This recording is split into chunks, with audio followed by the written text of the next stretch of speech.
Sheikh Hasina গণহত্যাকারী fascist Sheikh Hasina রায় আমরা দেখেছি, সেই সাথে আসাদুজ্জামান খান কামাল তার ফাঁসির রায় হয়েছে। আমরা মনে করি এটা আমরা ইতিবাচকভাবে নিয়েছি, আমরা পার্টিগতভাবে বলেছি, আমরা বিচার সংস্কার নিয়ে মাঠে ছিলাম, এটা আপনারা দেখেছেন।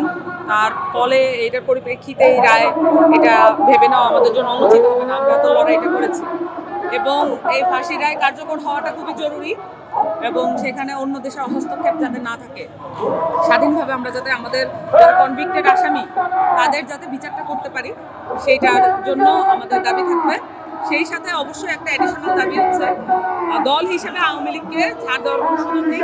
রাজনৈতিক দল হিসেবে তারা তাদের যে গঠনতন্ত্র, তাদের যে কার্যক্রম, দলীয় কার্যক্রম, এটার মধ্য দিয়ে জুলাই আগস্টে গণহত্যা সংগঠিত করেছে।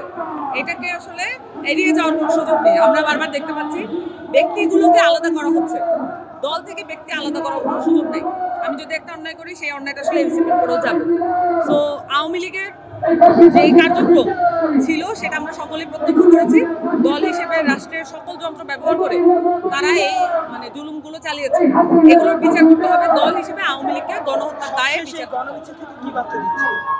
আমরা মনে করি দল হিসেবে আওয়ামী লীগের বিচার করাটা এবং সেই সাথে আওয়ামী লীগের যত নেতারা বিদেশে আছেন তাদেরকে, আমাদের যে ফরেন মিনিস্টার যারা আছেন, উপদেষ্টা আছেন, তাদের আসলে সক্রিয় হতে হবে তাদেরকে নিয়ে আসার ব্যাপারে।